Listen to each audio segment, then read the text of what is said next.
Good evening, I'm Ellen Whippy Knight and you're watching On Point, where we bring you the stories of ordinary women doing extraordinary work. Shagufta Jannif is one of them, not even 30 years old, but she's already a successful social entrepreneur. This basically means she found a world problem and set up a business to address it. She was named Aspiring Entrepreneur of the Year 2019 by Women in Business and is a finalist in the 2020 Commonwealth Young Person of the Year Award. Shagufta, welcome to On Point. Thank you so much, Ellen, for having And me here. what a star. I think you're the youngest, most fantastic star I've had on the show so far. Thank It's you. amazing what you're doing in life for a person of only 30 years old. So I want to hear all about it. Where are you from and where did this all start? So I'm from the West. I'm from Lautoka originally. Right. And I've studied my high school there. And then I moved down. What school did you go to? I went to Naini Muslim College. Right. And then I moved down to Suva for my tertiary education at USP. I studied international business and marketing and management. And then within that phase, I was also sent to the United States for an exchange program. So this is sort of where everything conceptualized. I saw a problem. We were shown this documentary about a turtle that was stuck in a tire, just trying to swim out of it, but it couldn't, and it died because it was stuck. And that was in America? That was in America. Right. They and were where showing was the us turtle? In Fiji or in a They were just showing us a documentary stories. from all over the world, and then we could see the problem we are creating as human beings to the ocean, to the marine life, who are absolutely innocent. So that's basically where it started. But obviously, when I came back, I had to go into the normal work life thing because I had to pay off my scholarship. So I started working in communications and marketing. And then when I decided that, okay, I need to work on what I'm truly passionate about, which was ending this problem. And then I started doing a bit of research around it, and then realized that the only option we as Pacific Islanders had at that moment was just recycling. So we recycled goods, and the uptake is very low. It's just about 10 to 15% of waste that we produce is recycled. Right. Let's just step back a bit. Yeah, Let's just step back a bit. So you went to university in America, Right. and that was after USP. Right. And what did you do at USP? You did the marketing degree. Right. And then when you went to America, what degree were you doing there? What was the studies there? So I was doing management and public administration as well there. We had this curriculum where you could choose, so you choose your 4 top subjects, and then you could do something that's extracurricular. So I chose marinology, and then we went into this research program at NetGeo, and they were showing us these documentaries about ocean pollution and how waste is becoming a big problem, not just in the Pacific Islands, but all over the world. Yeah. And marinology is a study of? It was just a unit that you do, so it's just like an extracurricular activity, like dance, music, and all the other things that you have here. And then you saw that video, and did you apply the experience there to the reality that was happening in Fiji? I did, and they even asked me, because I was the only one from the Pacific Islands, and I felt really embarrassed because I wasn't really concerned about it before that moment. And when we were questioned about it, and when they showed us the problem, it was a very emotional time in my life, because I have grown up with a single mom, and they were saying that this particular turtle, they found the baby is just a few meters away. And what they analyzed was that the turtle was trying to reach the babies, but she couldn't because she got stuck in a tire. So there was an emotional tie there. Yeah. Because you're a child of a single mother. Yeah. And here was a turtle stuck in a tire trying to get to its babies. Right. Oh, that is so effective. Yeah. So from there, when you came back to Fiji, you worked in a marketing organization. Right. And what were you doing before you actually went and started up your own? So I was working for Air Terminal Services at that time, and as a business development coordinator.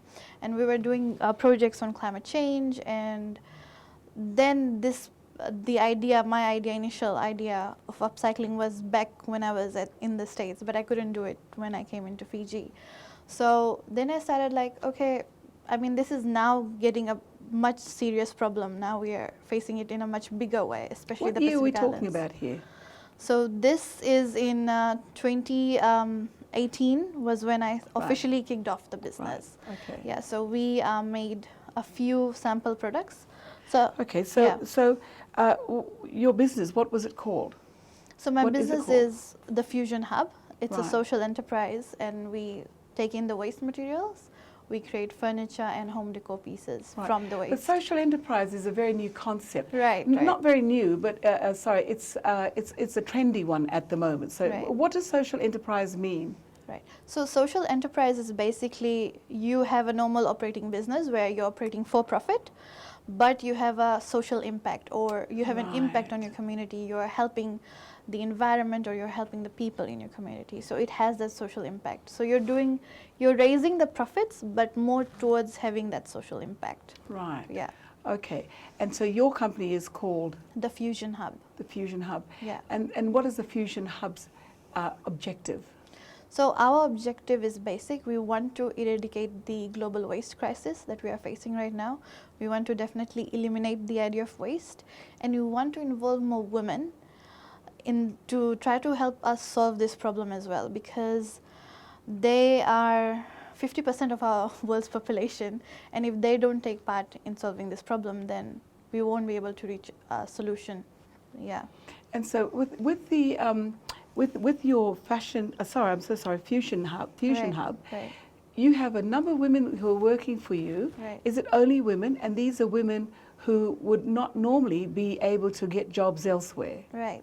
So these are women the women that we select are from disadvantaged economic backgrounds. They are either widowed, or are single moms, or are just trying to make a living for their families. And we bring them in, we run them through a 2 weeks waste to worth capacity building program. And this is where they learn the basics of furniture making, designing, turning waste into something else. And after the 2 weeks, they're given an opportunity to work with us, or we help them set up their own business and provide them with the market access. Right. Yeah. And at the moment, one of the biggest things that you're doing is upcycling tires. Yes, yes. Why tires? Because tires are a very big problem for our landfills generally, because when you leave tires in landfills, they tend to explode, and it causes CO2 emissions. And it takes up a lot of space too. And the positive part of it is because it is a solid piece that you could use, and you can carry it around as well. So it's really easy to frame our furniture and our artwork around it. And Right, very interesting use of tires. Yeah. We'll come back and talk about some more on that, Right.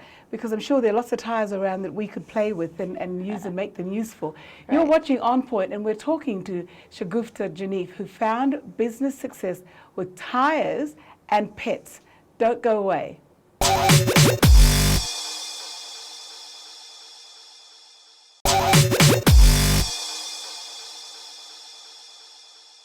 Welcome back to Shagufta Jannif, who is in the running to win the annual Commonwealth Young Person of the Year award. And in this segment, we'll find out why. Now, Shagufta, we're talking about Fusion Hub. Right. You know, it's a big thing to start up your own organization and in an area which has never really been done before and growing. Right. What are the difficulties, first of all, in trying to start up that kind of social enterprise and then working with products that are, you know, waste products that are Right. plentiful and damaging the environment? Right. So the first initial challenge that we faced was the process of having to register the business itself, and then that took us quite some time. And then when we were also applying for funding, so access to funding is a really big problem, not just for a social enterprise, but for all the SMEs generally. And when we try to apply for funding, the donors or banks, they don't see the credibility because, Was you it know, because being a you were female, young female, and going into furniture making and using waste materials, so they were like, maybe this is not the right area for you. You should try something else, you know. Something more that is more normal. For a woman. Mm. Yeah, so having to face all those comments and, you know, people saying that you probably won't be able to do it. So I took that as, okay, I will try and do it on my own. So I took out all of my savings and I So you did not get the funding? No. Initially I didn't. Right. Because they sort of didn't have that belief in me that I could do it. Do this. Yeah, so then I said, okay, maybe I should show it to them, you know. So I decided to take my savings out and just start up my business. So I bought a few equipment. Initially we made 8 pet beds from tires. So you got the tires. Where did you get the tires from? So tires, we collect them from the beach. From the beach? And it's readily available at tire centers as well. They give it to you for free? Yeah, because they want to get rid of it. Right. Yeah. And we brought that in, cleaned it and sanitized it, and then we played with it a little bit, trying to see how we can cut and how we can make a pet bed out of it. So we made a pet bed. For pets to sleep in them. So that was our initial, very first product that we did, and we made 8. We took it to a market, in Lotoka market, flea market, and to our surprise, we sold all 8 within the first 2 to 3 hours. How much were they for? They were selling for $80 each. $80? Yeah. So you sold 8, you got $640. Did that cover your costs? 2 hours, it did. In 2 hours, it covered your costs because the tires were free? Tires were free. Right.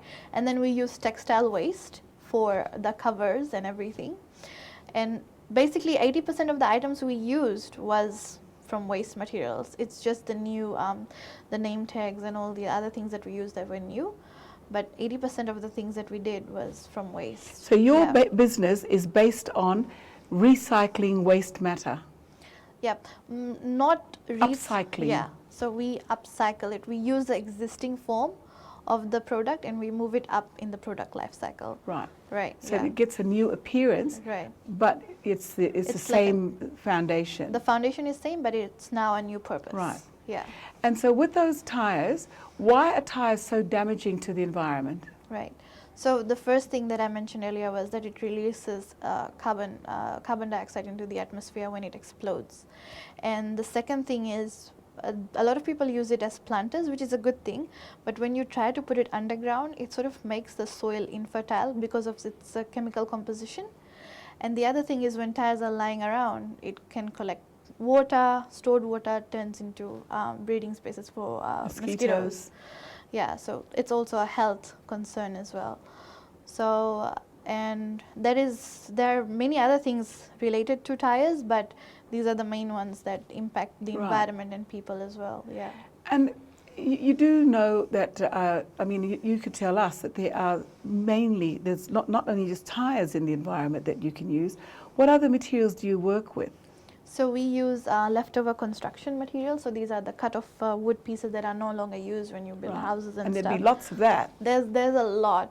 And we use that for our footings and furniture fittings aspect.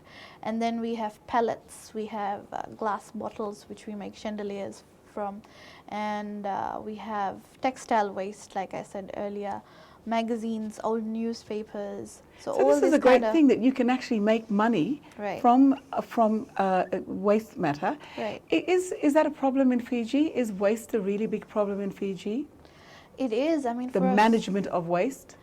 For a small country, 60,000 tons of waste is being sent into our landfills. So on an annual basis? On an annual basis, yeah.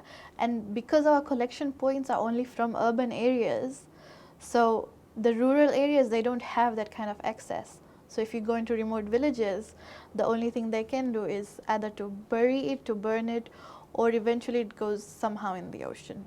Right. Right.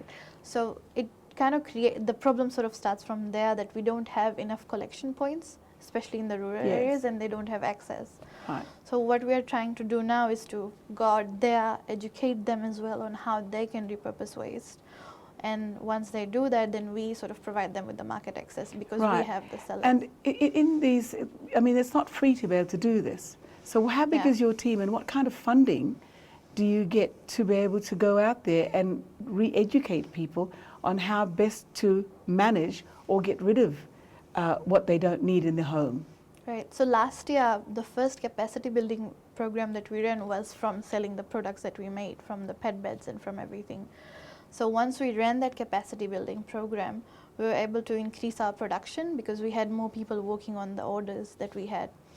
And So the pet beds are very popular. they were very popular because there are a lot of pet owners coming up now, Right. and you can see that they want to customize it to their needs. They want to have custom colors and their names on it. So it's a really good market to have tapped into because there were not a lot of sellers at the time selling pet beds. I've never heard of it. Yeah, yeah. So and then we had that social factor where we were using waste to create the Yes. pet beds. Yeah, so there were a lot of people that went that way to buy the product. Right. Yeah, we even had customers from Suva, so we came in and delivered the products here as well.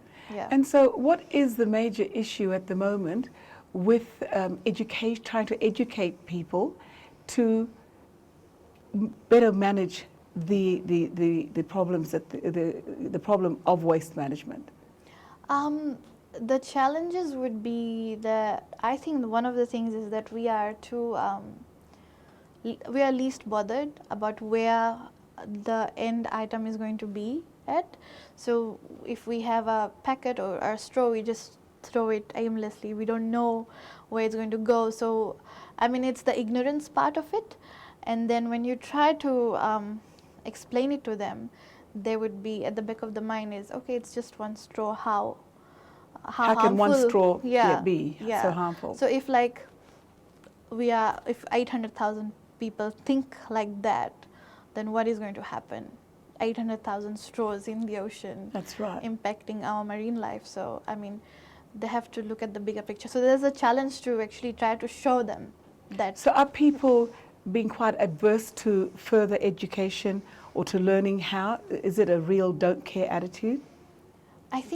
I generally think so because even when we are trying to sell our products, our end products, and people sort of have this mentality, oh, it's made from waste, so it's maybe of lower quality.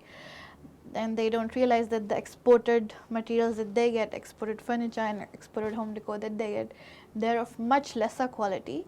But because they are sold at these big retail outlets, so they sort of have this higher perceived value. Right, that yours is not as valuable as Yeah, theirs. yeah. So all of this work you've done obviously has helped you to be nominated for this wonderful award. Shagufta is sharing the story of how she set up a business to upcycle rubbish by creating new products out of what others throw away. So don't go away, we've got more for you.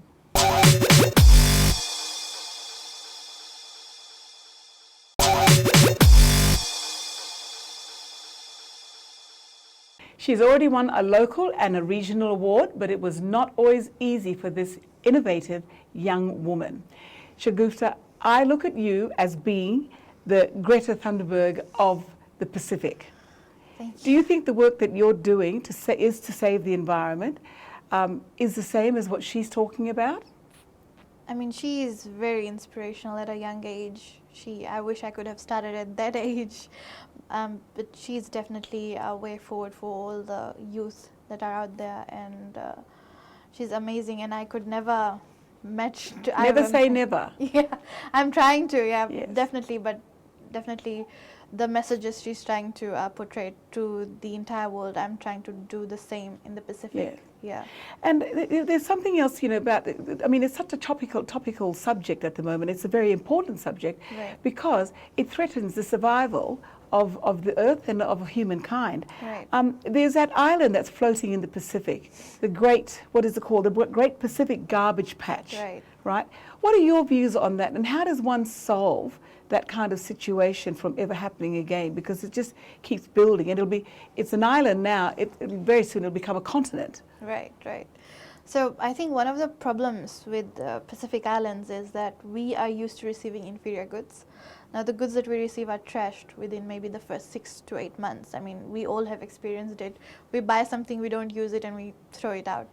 So I think that is one of the major problems that we have. It's now on to us as human beings to really think about our environment, our marine life, and to buy less, buy what you need, and don't go spending so much money into buying things that you think that you need, you know, because it's now you want to have a more sustainable lifestyle, because we cannot afford to use the earth's resources. We are just using and using and using it and not giving anything back. So we need to step away from that lifestyle. Right. And to do more. Yeah. And that's a very big statement, and it's, you know, sometimes it's easier to say things like Right. that than actually find a practical solution, as well as trying to educate the general Right. population on what they should be doing with their waste products, and the things people buy cheaper things because it's really all that they can afford. Right. Do we have a big problem here in Fiji, you know, let alone the Pacific, with plastics and with waste recycling, recycling? I think definitely we do. I mean, there are waste recycling centers, and we need to definitely, as families or as a community, make an effort to collect our bottles, collect our plastic bottles, and take it there, because we know that they're not coming to us. So at least try and take it there to them. And To the recycling to the recycling centers. centers. And now I think you get paid for it as well too. You know, I think Right. it's $1 per kilo of plastic bottles. Right, so you can make So I money mean, from they're that. also giving something back to you. Right.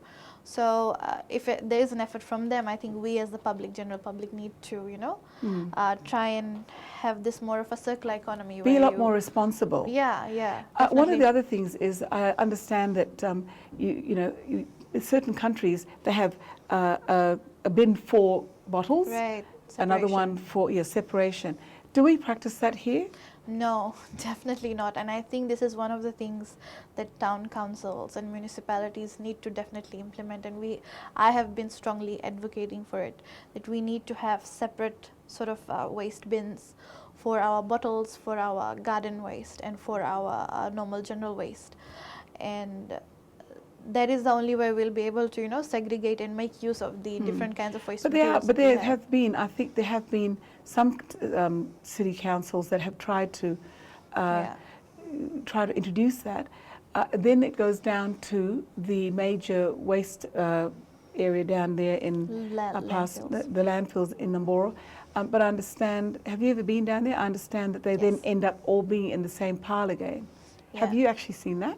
Yes, I have, Right. and it's a very, very disturbing sight. And the thing is that when they do the separation, so if they collect plastic bottles separately, then these plastic bottles can go to the recycling center. They do not have to go to the landfill. But do we have a recycling center here that can break those down, or does it get exported? Yeah, we do have recycling centers here, and they break it down, and then it turns into a new plastic bottle.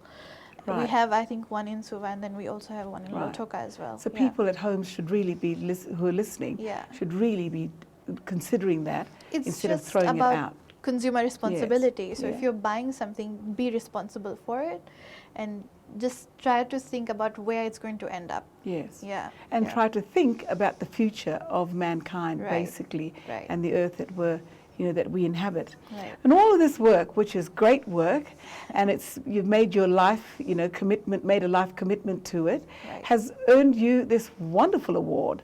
So the first award that you received, I think that was last year, was the Aspiring Entrepreneur of the Year 2019 at the Women in Business Awards. Right. And then recently, you were named as one of the 16 finalists of in the Commonwealth for the Young Persons Award.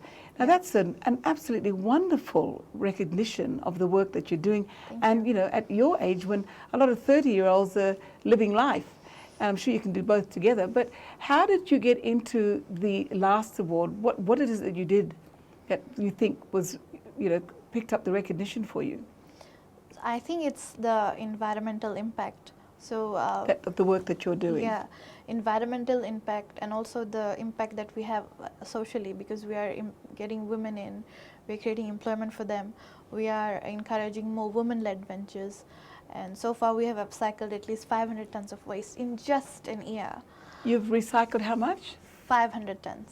Of waste. Of Your waste. company. Yes. That is admirable. Yes. So we want to encourage communities and other startups that we are training to be able to do that, And of course, we definitely need more funding around it to be able to create a larger impact. And we did win another pitching competition last year with the Why Her. It was a business accelerator program, and we did a pitching competition. So we won 10,000 Fijian dollars, and that went into our business as well. Fantastic. Yeah, so slowly we started applying for funding again, and all the responses have been successful. So similar for the award as well, coming back to your question, Right. Ellen. When we were applying for it, they did ask us about the impact that we have on our community and on the environment. So I think that is what has led to me being one of the finalists for the So award. you're one of the 16 finalists, Right. and then you will represent, you're the only person from Fiji. There are three people from Fiji. There are, Yeah. okay. So there's 4 finalists from the Pacific region, And 3 are from Fiji. 3 are from Fiji, and 1 is from Samoa.